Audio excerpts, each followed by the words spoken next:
Hey, it is Thirsty Thursday, and I'm here. And my lighting feels weird today. It looks dark. Oh well. If anyone is here live, let me know. Comment, say hi. Let me know that I'm not just talking to myself. Because it's kind of awkward, you know. So, we are going to talk today about sales and selling and all things related to sales and selling. So, I have my list of questions, like always, but if you have any questions of your own, just put them in as we go, and I will go back and answer them. And let's just jump in. Cool? Sorry, I'm trying to get everything pulled up all at once so I can see all of your comments. Hey, Tamara. So, hand raised, does that mean like you have a question or just like, hey, I'm here, hand raised?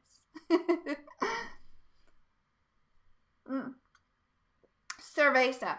It's still alliteration, okay? Even though it's not it's not the same letter, but I'm still counting it. Cerveza and selling.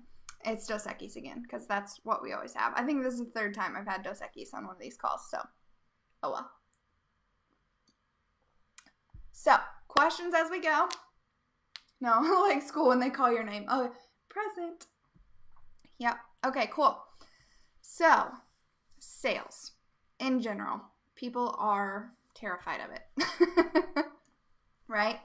So people don't want to be seen as like salesy and slimy and sleazy and all of those like typical used cars salesman type people. Nobody wants to be seen like that, right? Of course. That sucks. So I want to talk today about some common questions that I get and kind of ways that you can set up your business so that you're never put in that situation of feeling like that anyway.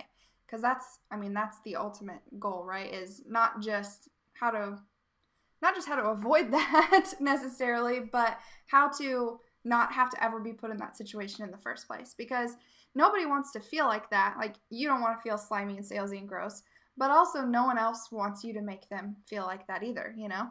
Like, no one likes being sold to.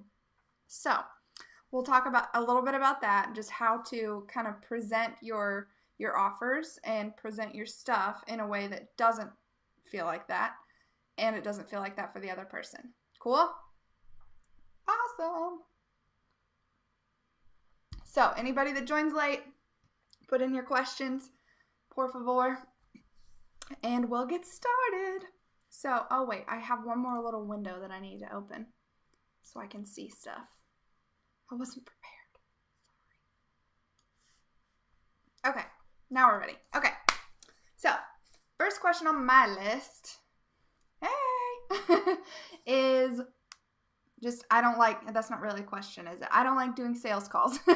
I guess it's the most common things that I hear are I don't like doing sales calls. And I'll just say, when I very first started, this was like the number one thing that I was terrified of. I did not ever want to get on a call and try to sell something to someone. And I honestly still don't like selling anything, but I was freaked out about it forever. And I remember like going through all of the different entrepreneurs that I followed online and seeing if they had any kind of like sales training or sales course. And actually the coach that I ended up working with, she's specifically a sales coach, because that's like the number one thing that I was just terrified of. And one of the very first freebies that I ever made had to do with sales calls. And I don't ever advertise it. I think it's a pin on Pinterest. So I get like maybe 2 people a month that just happen to find it.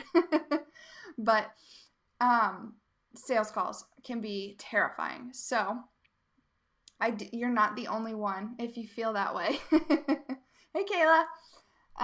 You're not the only one if you do feel that way, but I want to go in a little bit deeper today and show you why that is completely unnecessary to feel that way, and how to kind of reframe your mindset around sales and selling and offering things to people for money so that you can feel more confident in doing it. Cool? So the next thing on the list is, when should I make an offer? So there's kind of like 2 different parts of this that I wanted to talk about. And again, for everybody that joined late, if you have any questions as I go, just put them in the box and say hi and let me know that you're here. But when should I make an offer? So the first side of this is kind of like building that relationship and establishing that relationship first.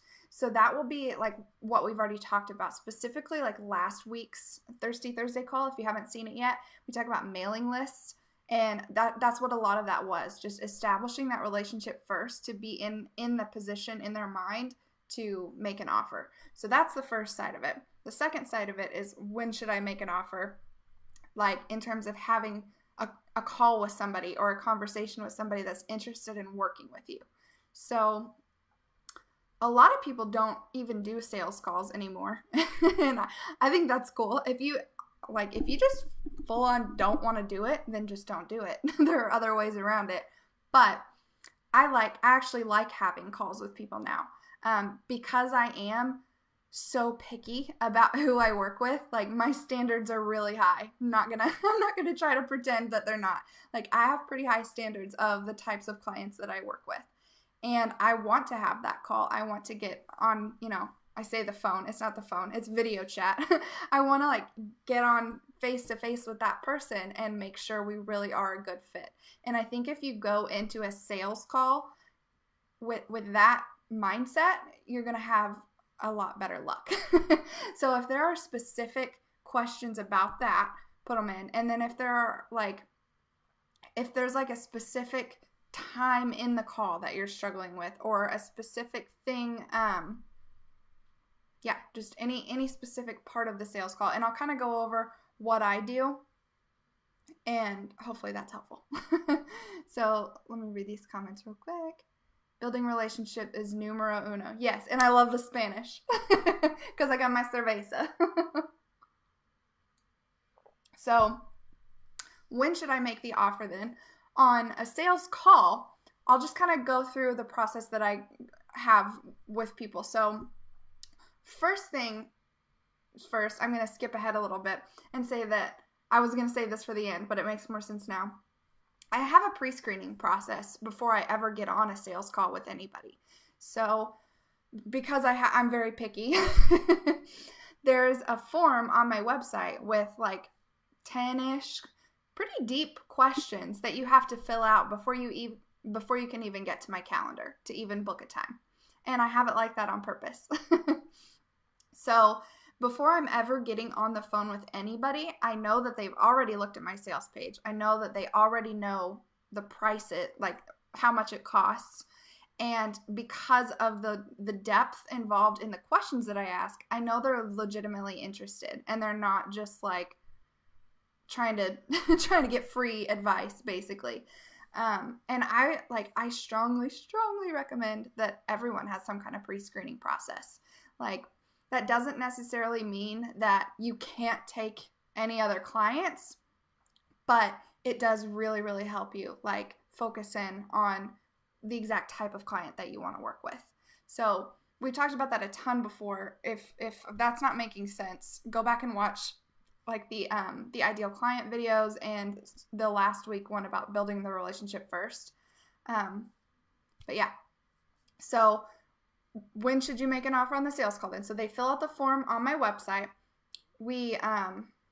It'll send them a link after they fill it out. It says something like, hey, thanks for filling out the form.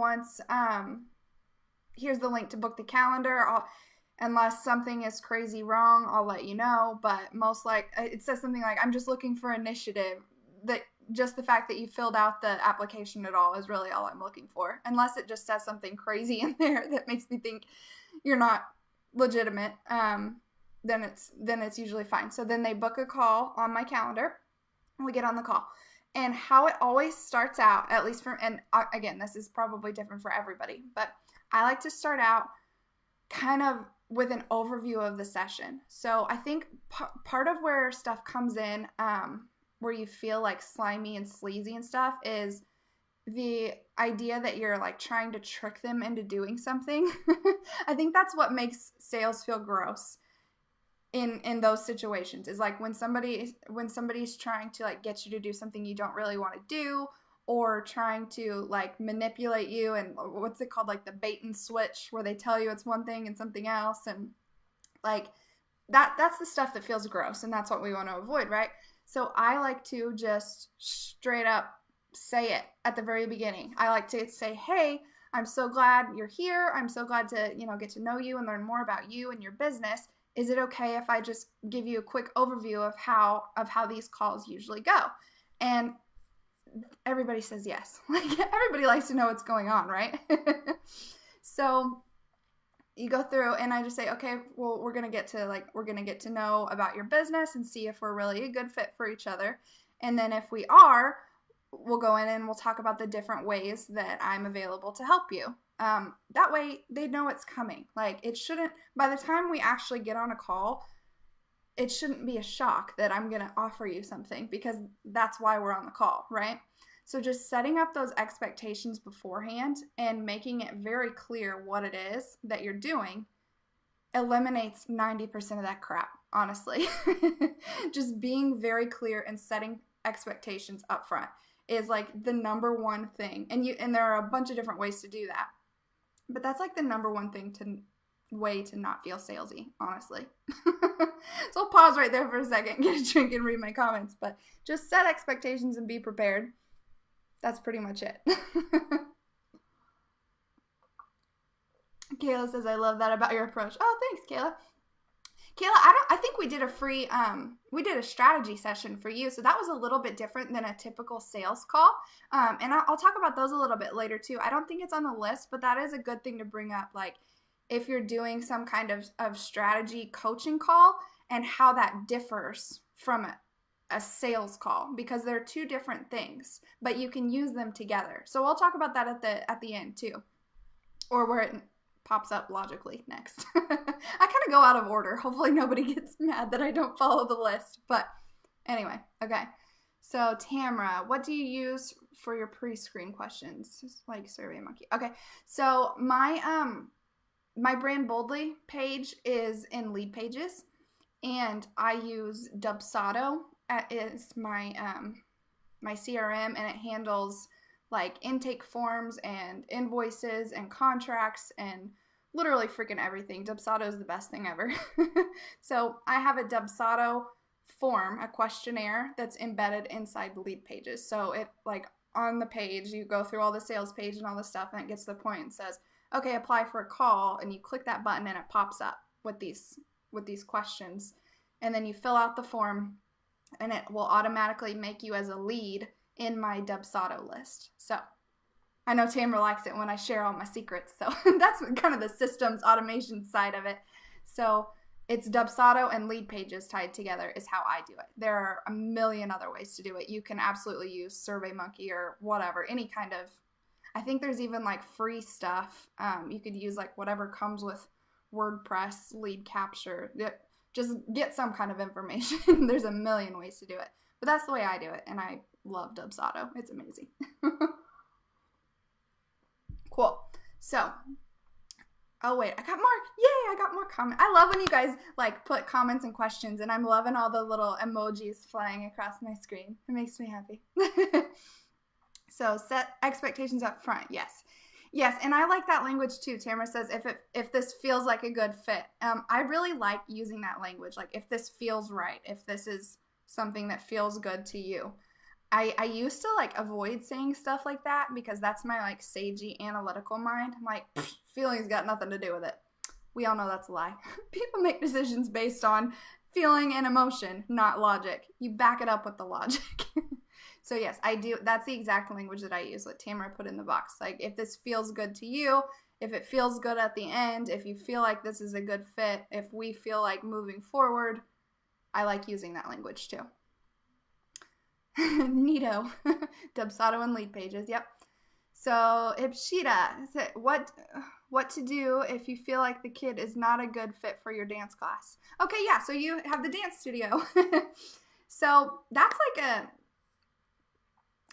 I'm trying to think how we can relate that back, because you're just having like an in-person sales conversation, basically, since your business is more like brick and mortar, but still service.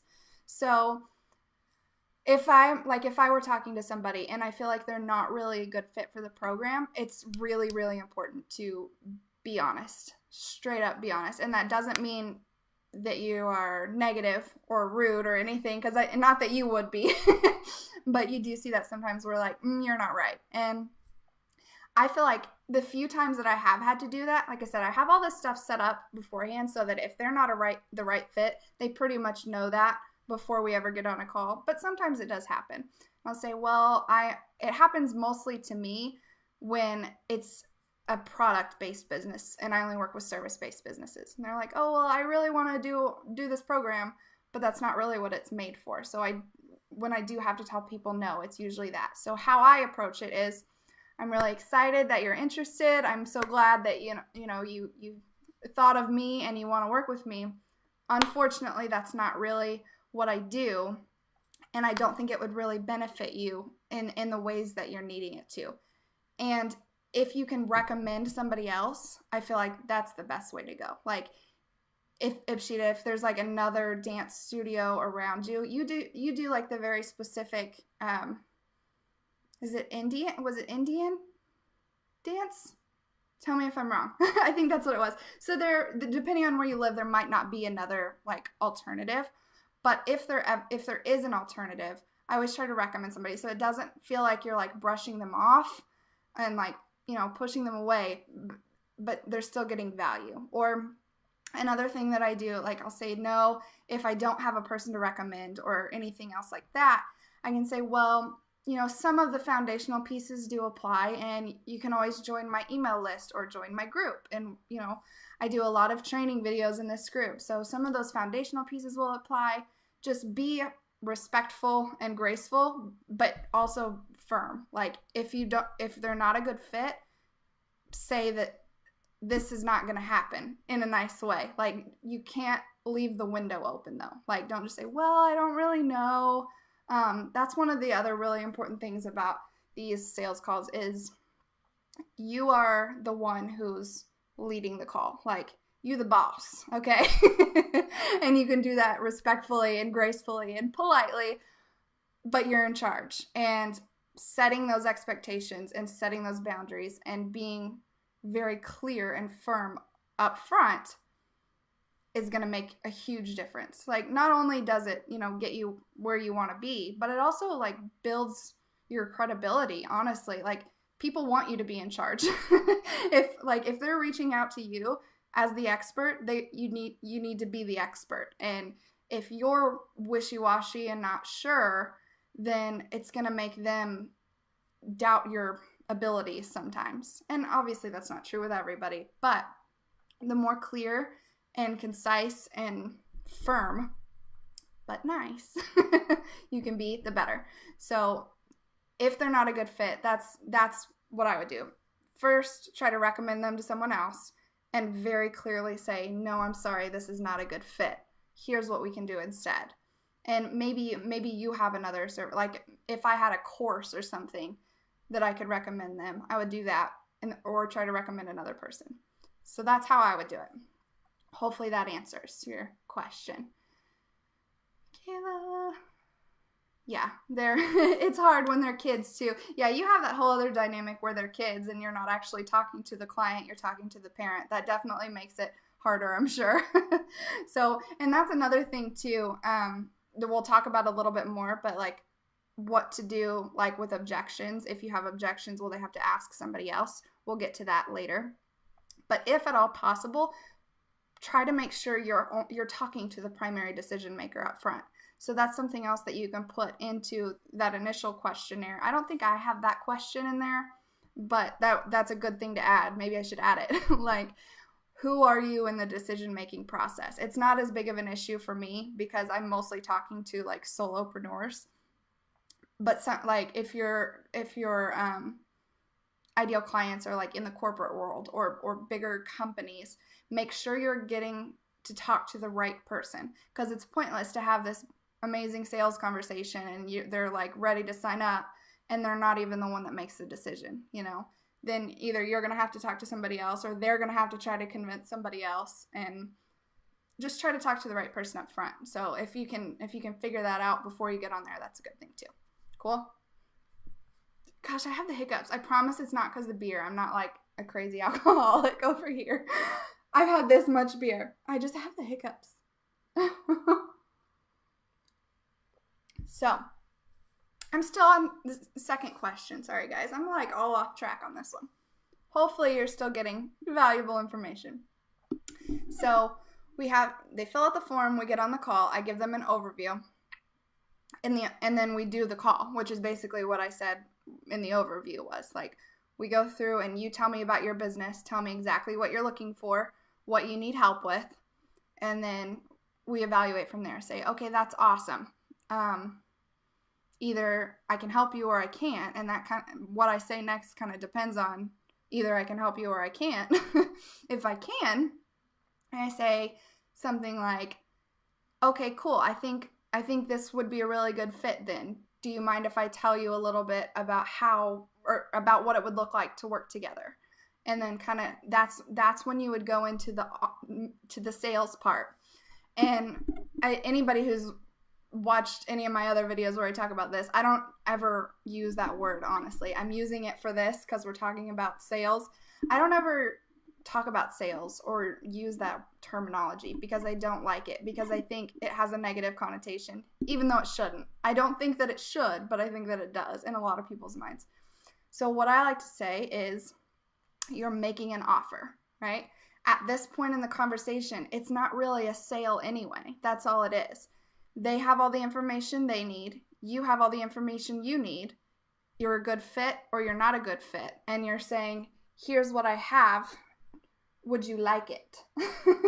I'm offering it to you. You can choose to take it or choose to not take it. And that's pretty much the whole conversation. And that's all it really needs to be if you've done everything right up until that point.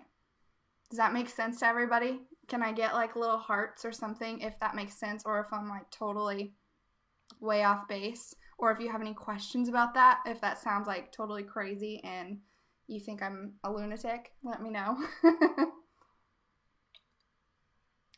Basically just, you're making an offer. That's what sales is. You're making an offer to the right person. Cool? Okay. So, I already covered, I don't want them to think I'm too salesy. I'm scared I'm being annoying. Ooh, I like that question. So, it's not really, again, it's not really a question, but I hear this all the time. Like, they're going to think I'm annoying. They're going to think I'm bugging them. Stuff like that. And honestly, you hear that a lot more from women than men. Typically, that's not a man problem. It's a woman problem. Not always, but typically it is. So that's something else that I like to try to kind of just reframe that mindset a little bit. And remember that you are only talking to your ideal clients and that they need what you have to offer. So if you feel like you're being annoying, if you are like getting vibes where people are like, oh my gosh, shut up, you're probably talking to the wrong person. So I'll start there. You're probably talking to the wrong person if you are really if you're really feeling that. So I would back up and go back and do like more ideal client research. And if you haven't watched any of those yet, what I mean by that is not ask your audience what they think, but really like dig into their brains. Like, what are they thinking? What do they need? Because I think when a lot of people talk about ideal client research, what they're talking about is like polling your audience and like asking people in your group what their opinion is about XYZ. And sure, that's helpful. Like, I'm not saying that's not helpful, but that's not necessarily the same thing I'm talking about when I talk about ideal client research. Because the questions that you need to know the answers to, sometimes your ideal client doesn't even know the answer to. Does that make sense?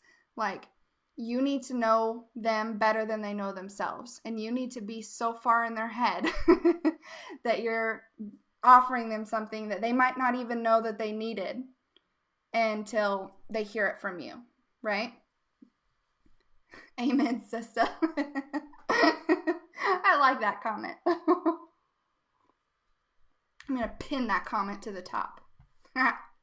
Sorry. I'm in a weird mood today, guys. I just did an awesome video interview with Tamra, and I can't wait for it to come out. So I'm like all pumped up and in a weird mood because I just had so much fun earlier.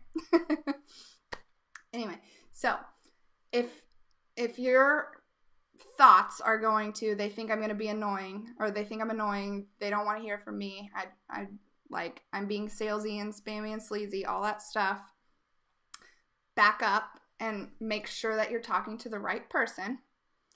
And then if you are talking to the right person, then maybe it's time to kind of just shift that mindset a little bit and try to kind of reframe those thoughts into, if you're having a conversation with them, it's because they like you, right?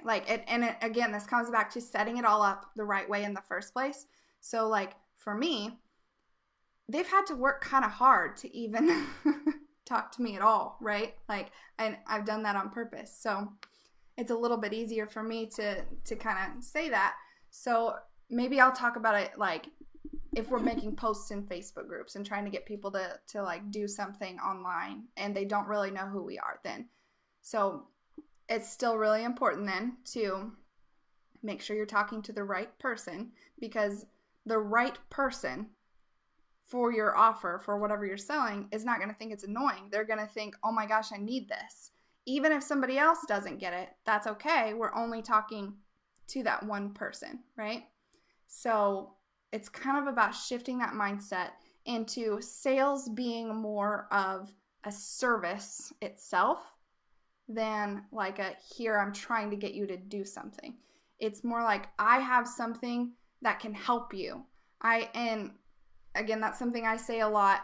You've probably heard me say this before. If your service, if whatever you're selling is not valuable, please just leave now, because I only want to be working with people who have real value to give and want to genuinely help other people. And that might be with their business, that might be with their mindset, that might be with dance. It doesn't matter. As long as your goal is to provide value and actually help people. If you are trying to scam people out of their money, you are annoying and slimy and sleazy, and you can just leave. So I should have said that at the beginning. But anyway, just reframing those thoughts into something like, if this person will be better off if we work together. I can actually help them. I can make a difference for them. If they didn't work with me, would they be able to meet their goals? Could they still get where they're going without you, And sometimes they can, but most of the time they can't. People need what you have.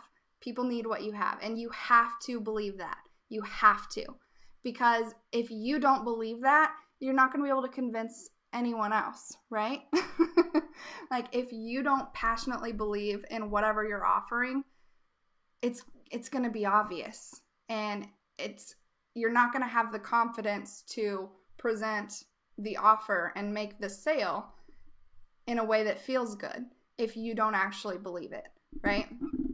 So with my stuff, I think it says something super cheesy on my homepage, believe in your thing with your something heart, soul, and pinky toe, or I don't know. It says something cheesy, but it's so true though. You have to be super passionate about what you're doing, or no one else is ever going to be.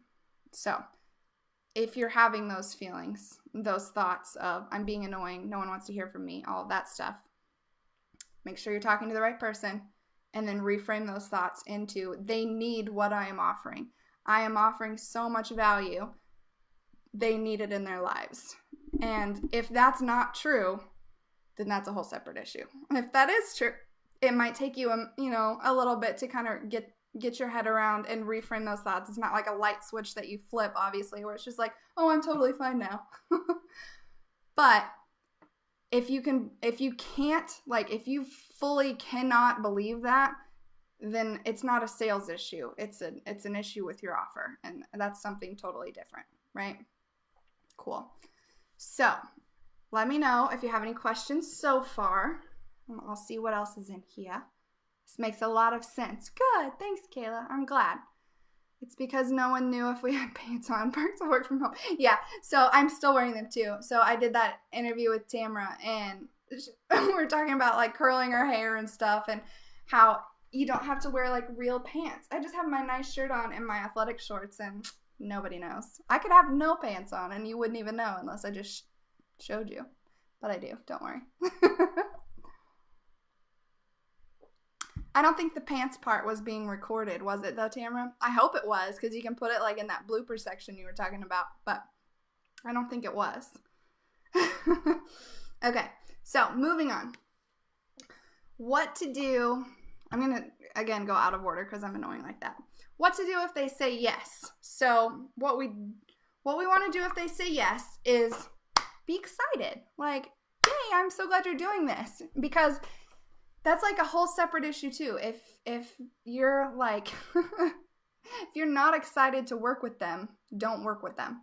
So once you get to that point, and if you're like, please don't say yes, you should never be on the phone with them in the first place. That's where you need that better pre-screening process to make sure you're getting the right person.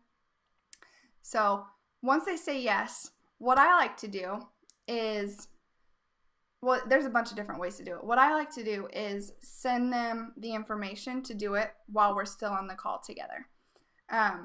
So I'll say, awesome, I'm so glad I'm so glad, it's going to be awesome, blah, blah, blah, all that cool stuff. Make sure they're like excited and ready to get started. And then send them your email, which pre-write it. Like, that's where Dubsado comes in again. I have everything pre-done. I send them, awesome, here's this thing, and I'll kind of talk them through it while we're still talking to each other. Like, just click this button, do this, and then it sends them like a, are you sure you really want to do this type thing. They submit it, and it generates a contract. They sign the contract, and then it generates an invoice. It sends the invoice, and they can book their first call. So I like to do all that stuff immediately when they say yes. And sometimes people in this, I'm trying to figure out how to word this.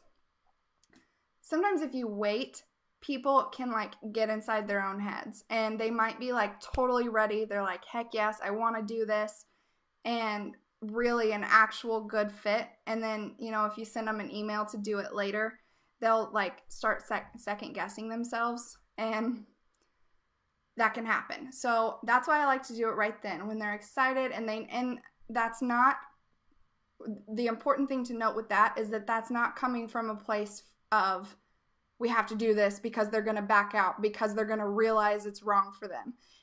If it's not right for them, the conversation should never get that far, okay? Like, if we're selling from a place of integrity and making offers for people that we're actually going to help, you will know before you ever make the offer if it's right. And if it's not right, don't offer it to them, because that makes you a shitty person. Okay? I ain't scared to say that. So if we're at this point, and if you're confident that they're a good fit, and they are confident they're a good fit, then it's okay to get them to do it then, because stuff can creep in, and it's those mindset issues that every single human has. I have them. Other people have them. You don't know what everybody's individual issues are, but sometimes you can get off the phone and they'll think, my brain like thinks of all the million reasons why I shouldn't be doing this and why I can't do this right now. So I like to just keep them excited. And the next part of the process, if they say yes, is give them something to do then. So like, they'll book their call for their first session, but usually it's not for like a week or two.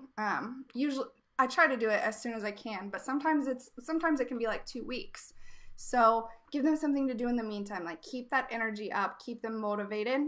And that'll help with that whole, like, it'll just make your sales process seem so much smoother, and just make you feel so much better about it, that they're like in it, and they're ready, and they're excited, and they're like jumping in head first. So I have, it's an orientation packet that I have that's, I forget how many pages it is. It's like 15 pages, and it's like how to start off the right way, and just like certain things that you can do to get the most out of the experience. And then there's a welcome questionnaire that just asks some questions so that I can get to know them a little bit better. But give them something to do and keep them involved in the process and like keep them motivated, right? So yeah, that's what to do if they say yes. So the last part then, oh gosh, there was something earlier that I said I would come back to at the end, and now I totally forgot what it was. So I have one more thing on the list, like what to do if they say no, and sales objections is what I'm getting to next. So go ahead, and if you have a specific sales objection that you're getting that you want me to talk about, put it in the box now, and then I'll go through the ones that are common. And then if anyone remembers what I said I would come back and talk about later, because I already forgot. Maybe it's in the comments. I don't know. That's not a good use of my time to go back and read the comments while I'm on live video. So if anyone remembers and wants me to talk about whatever the heck it was that I said I was going to talk about, let me know. Otherwise, I'm just going to go into what to do if they say, first, what to do if they say no. Like, I just don't think this is really right. This is where knowing your audience and knowing your ideal client and having the conversation first is going to come in. So hopefully how it is with me and hopefully how it will be with you is that you'll be able to tell if it's really not a good fit and they really don't want to do it, or if there's some kind of other thing that's holding them back that you might need to work through. So there's a big difference in, no, I don't want to do it, this isn't right for me, and I don't really think so right now, or whatever the objection is. So it's important to like really pay attention, not just at that part, but through the whole process. Remember, before we ever get to this conversation, we've already been talking to them about all of their needs and where they are, and we've already determined that we can help them, right? So if it's just a flat out no, you probably won't still be on the phone anyway. Like, it probably won't get to this point. So if you're getting a no this late in the conversation, if they've listened all the way up until now and you've already, decided you would be a good fit, and then you get a no, that's when it's some kind of other objection, and they really probably do want to do it, but something is holding them back. And you might be able to get past that and help them figure out what it is, or you might not. Either way, you have to be okay with it. So that's another huge part of this process, is being detached from the result, right? So like if they say no, you have to be okay with that. And you have to be able to separate that from, that doesn't mean I'm bad. That doesn't mean my stuff is shitty. That just means that's not a good fit for them, and that's okay. So as long as we can get past that, we'll talk about like the most common objections to sales, like during sales calls that I hear. Oh, yay, hearts. It was just hearts. I thought there was a comment, but there's not. It's just hearts. I love hearts. So the first objection that I hear people talk about is money, obviously. Like the amount of money, the investment. So the way that I handle that is I post my prices for everything. Like if we are talking at this level, you already know how much it is, right?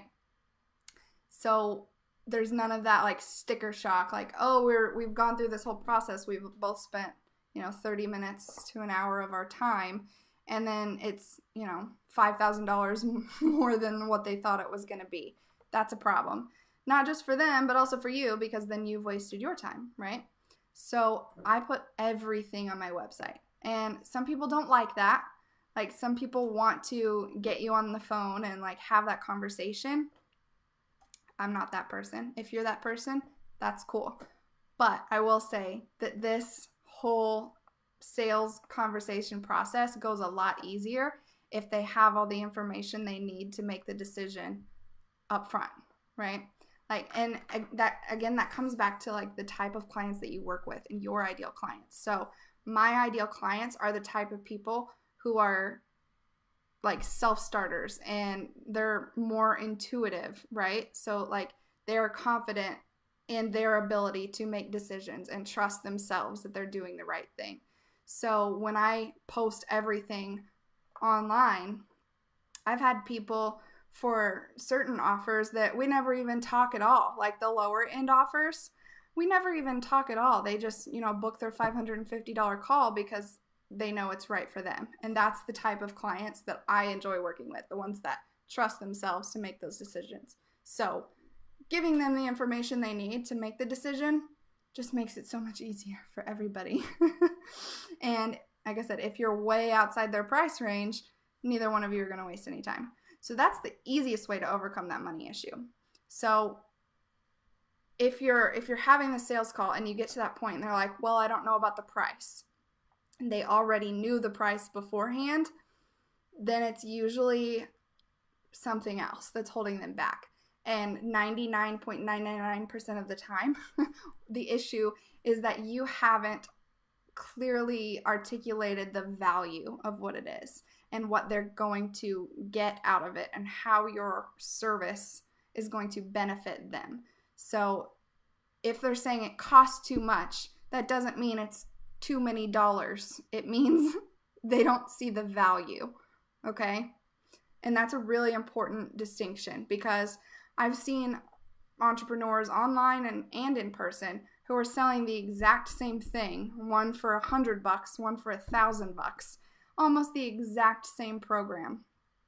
But it comes down to how you articulate that value and how you are able to make those connections on that deeper level with your audience. So that's why this whole branding process, I'm talking about sales, but I'm really talking about branding, right? Setting all of that stuff up beforehand makes the sales process a no-brainer. Like, they already know that you're a good fit and they already know the value. So you're not having to do any work, really. You're just having to reassure them, right? So if you're getting a money objection, go back and talk about the value, and like specifically wording wise, like if anybody has any questions about that, put them in. Even if you're watching the replay, always put questions in the replays too. I'll just say that again. But like the first question I like to ask, if somebody says that costs too much, the first question I like to ask is compared to what? So that's a really good starting point for that conversation. And I always try to like not be really serious in these types of situations. Like, I like to keep things informal. I'm sure you figured that out by now. But I'm like, okay, cool. Compared to what? Like, I want to know what you are pairing me up with in your mind. Because if you're saying that my thing is too expensive compared to a 6-week DIY online course, like, then I've done a shit job of telling you what value I'm giving you, right? So that's the very first question I like to ask if you're getting a money objection, is compared to what? Then once you know that, then you can kind of course correct from there and, explain the differences and whatever it is. But that's going to help you understand like where they're placing you on the value scale in their mind and whether it's right or not right. And you can kind of course correct. Okay, so I'm in real estate sales, and when people ask me if I will discount my commission, I ask them why they would want to pay their buyer's agent more than they want to pay their own agent. It usually makes sense to them and we laugh it off. Yeah, and I think just kind of going with it, go with the flow and laughing it off and not being too serious helps. And it, like, you don't have to make it this big, huge, scary thing. Like, it comes back to, like, not internalizing what other people are saying. So if they think it's too much money, that doesn't mean that it's too much money for what the value is. It just means that they're not the right person, right? So, like, over here, a lot of times the issue is that they don't understand the market, or you have to, like, educate people depending on what your specific niche is a little bit. Like with mine, a lot of times people think branding is just design. Like, it costs that much for a logo, and if anybody has actually looked at my website, the logo is like this much of this whole huge thing. Like, so it's a little bit of that re-education. Make sure you're doing that right up front to help them see that value. And then, like I said, don't be so like stiff and uptight. And if you get an objection, that's okay. Like, it doesn't mean that they don't think your thing is good. It just means they're having trouble connecting dots somewhere along the way, and you just need to help them fix it. So if you like get really defensive and like, it's not too expensive, and like I've seen people do that before, and like, don't get defensive ever, because it's not about you. Like, it's never about you. It's about them and what they need and how they're perceiving things. So try to help them understand to then they can make that decision about whether it's right for them or not. And again, sometimes it might not be, and we have to be okay with that too, because we only want to work with clients who want to work with us, right? If you're having to convince them to work with you, you're going to be convincing them the entire time. It's not just like, oh, you're signed on, now it's good. At least like with what I do. Maybe other people don't have to do that, but my coach always said, like, if you drag them in, you drag them around. And that's so true. So make sure you're getting actual people that you want to work with and want to work with you, right? So what else we got over here? When people are iffy, I always think I must not have answered all their questions. Yeah, that's true too. So, and that's actually the one I was going to talk about next was, like, I have to think about it. Like, that's another huge objection. And a lot of times, depending on the type of sales conversations that you have, that can either be, I either have, like Tamara just said, I haven't answered your questions. So then what I would say is, okay, that's cool. I understand. And that's something I haven't said yet either. And with any kind of objection, you always want to validate what they're saying and make sure they know that you hear them and you understand what they're saying. Don't brush it off, ever. No matter what the objection is. Don't just say, oh, that's not true. Oh, it's not too much. Oh, you don't need to think about it. Hopefully no one would do that anyway. But try to repeat it back to them in their own words, even like, okay, cool, I hear you. I understand it's a big decision and you need to think about it. So are there any other questions that I need to answer that are going to help you make your decision? So what specifically is it that you need to think about? Is it the investment? Is it the time? Just try to dig a little bit deeper and figure out what specifically it is that they need to think about, because Tamara's right. It's usually that they're not convinced on one specific thing, right? So that was that objection. Time is another one that I hear.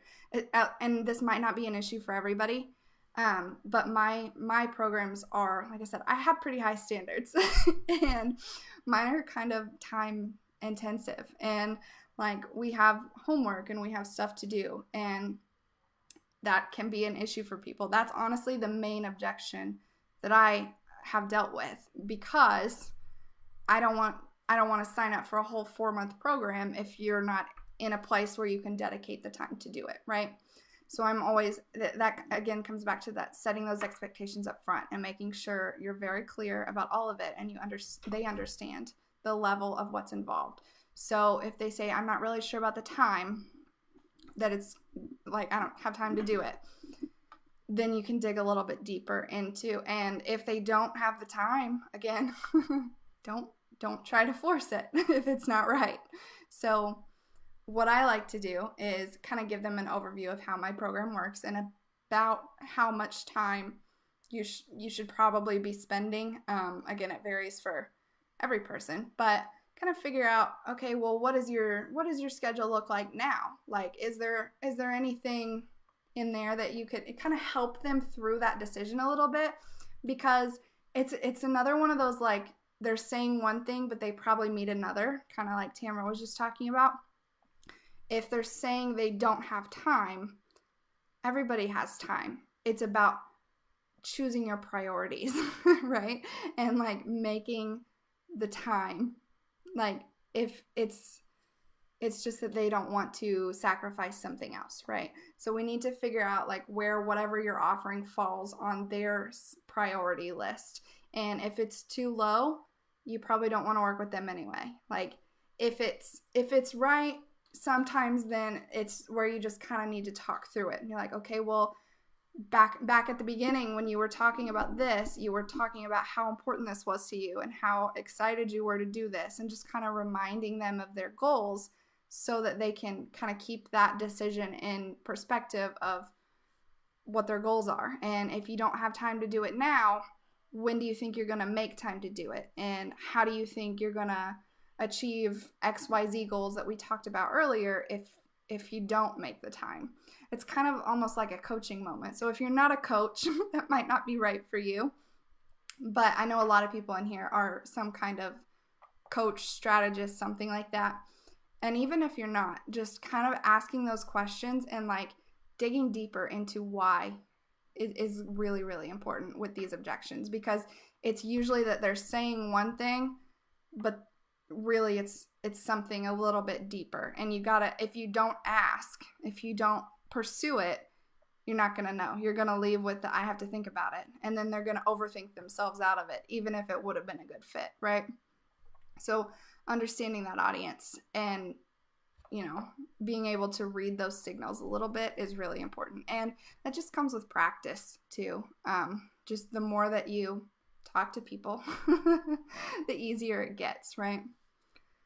So that is all that I have from my list of questions. And then I still don't remember what I said I was going to talk about at the beginning. So if anybody else remembers, now's the time to let me know. Otherwise, I'll just go back and watch this video later and talk about it later. So thank you to everyone that did show up live. I'm so glad to be able to talk to you guys. And I will be back on Sunday. This Spotlight Sunday is Tara, I think. I should know this. It's in the events for sure. And it's going to be awesome if it is her. We're talking about like aromatherapy, which is really cool. I'm really excited about this one. So I will be back on Sunday. If you have any questions in the meantime, put them in the box. And I was going to say one more thing, but I forgot. I'm just forgetful today. Okay, so everyone have a good evening. I hope this has been helpful for you. And let me know if you have any questions. Bye.